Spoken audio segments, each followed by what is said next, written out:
नमस्कार, मैं हूं डॉक्टर जय मदान और आपके साथ आज मैं बात करने वाली हूं बड़ी सारी इंपॉर्टेंट चीजों की। कुछ आपको ऐसी वास्तु के टिप्स बताऊंगी, वास्तु शास्त्र के बारे में बताऊंगी जो आपके घर में प्रॉस्पेरिटी और खुशियां लेकर आएगा। इसके साथ साथ मैं आज आपके लिए कुछ स्पेशल ब्यूटी टिप्स भी लेकर आई हूँ, आपकी स्किन की टाइटनिंग के लिए, एंटी रिंकल के लिए और आपके बालों की ब्यूटी के लिए।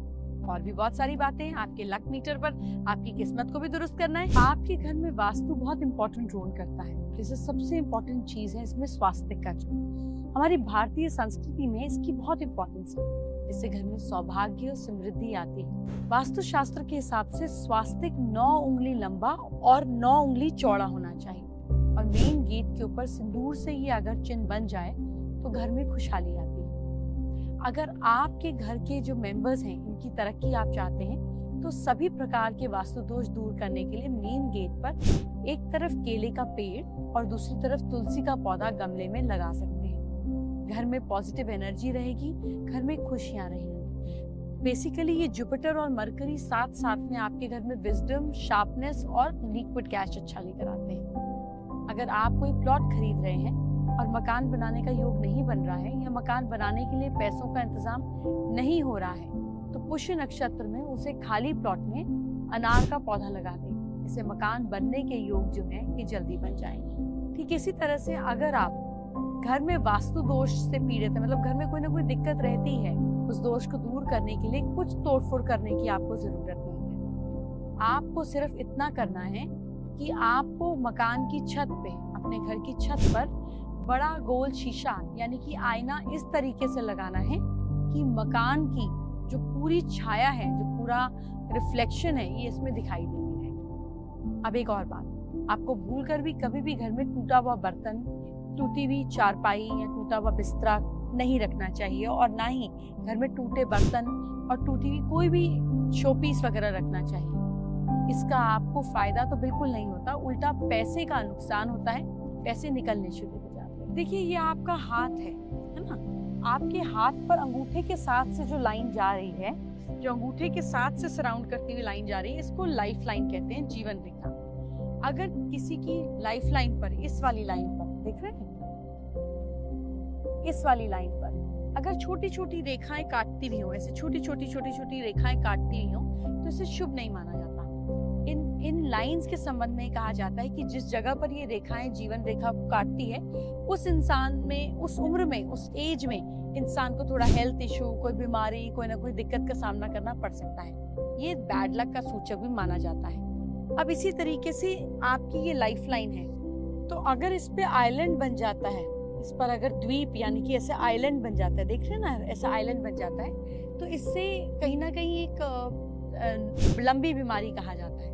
अगर हथेली में पर्वत या फिर रेखा पर आइलैंड का निशान बना हुआ है तो इससे शुभ नहीं माना जाता। ऐसे हो या ऐसे हो, इसे अच्छा नहीं माना जाता।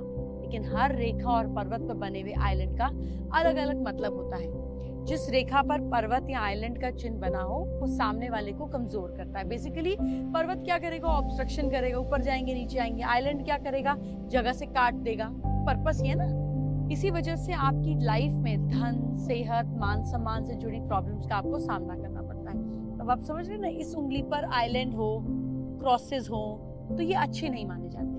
इसी तरह से आपकी रिंग फिंगर, नामिका उंगली, इस पर अगर इंसान की नामिका उंगली पर बहुत सारी सीधी सीधी रेखाएं, इस वाली उंगली पर ऐसी ऐसी ऐसी ऐसी ऐसी ऐसी लाइंस हो, जब सीधी सीधी रेखाएं हो तो इससे भी दुर्भाग्य का संकेत मानते हैं। ऐसे में इंसान को मान सम्मान यानी कि डिसरिस्पेक्ट का सामना करना पड़ता है, और ये कटी हुई हो तो और भी ज्यादा, हर तरफ से डिसरिस्पेक्ट। इसके अलावा किसी के हाथ में अगर काले काले धब्बे हो, ऐसे ब्लैक ब्लैक स्पॉट्स हो, तो ये भी शुभ नहीं माने जाते, ये डिजीज की ओर संकेत करते हैं। तो अब मैं आपको बताती हूँ कि आप जॉब्स के लिए कोई खास उपाय कर सकते हैं अगर जॉब नहीं लग रही है।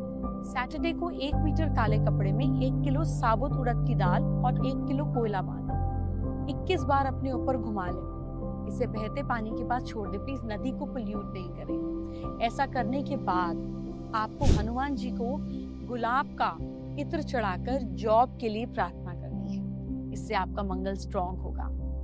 अब आप बिजनेस बढ़ाने के लिए भी काम करें। मंडे को 11 बेलपत्र के पत्ते लें, गंगा जल लेकर इसमें आप अच्छे से केसर में इसको भिगोएं। इसके बाद हर बेलपत्र पर केसर से, इस घोल से ओम नमः शिवाय को आपको लिखना है, ये आपको करना है। इन पत्तों को आपको शिव जी का ध्यान करते हुए आपको शिवलिंग पर चढ़ाना है, आपको ऐसा करना है।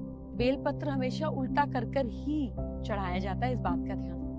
8 या 16 सोमवार लगातार ऐसा आपको करना चाहिए। इस उपाय को अगर आप रेगुलरली करते हैं तो व्यापार में, आपको काम में एक स्थान पर शाम को दीपक और अगरबत्ती जलानी है अपने काम की जगह पर। अब मैं आपको वास्तु से रिलेटेड भी एक चीज बता रही हूँ। बिजनेस में ग्रोथ के लिए ऑफिस में मैं आपको कुछ स्पेशल वास्तु टिप्स दूंगी। ऑफिस में रिसेप्शन डेस्क पर नॉर्थ ईस्ट में आप अगर रखते हैं रिसेप्शन का डेस्क नॉर्थ ईस्ट में, तो ये ऑफिस में बड़ा अच्छा माहौल क्रिएट करता है।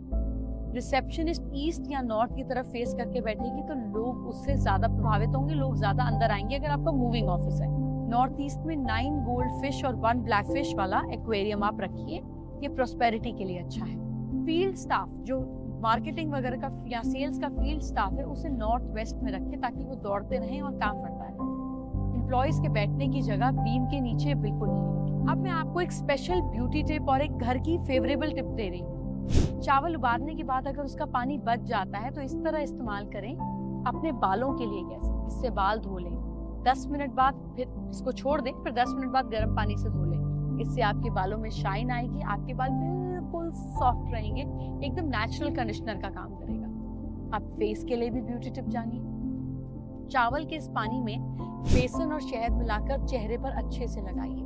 15-20 मिनट के बाद इसको अच्छे से रब करके वार्म वाटर से धो लीजिए।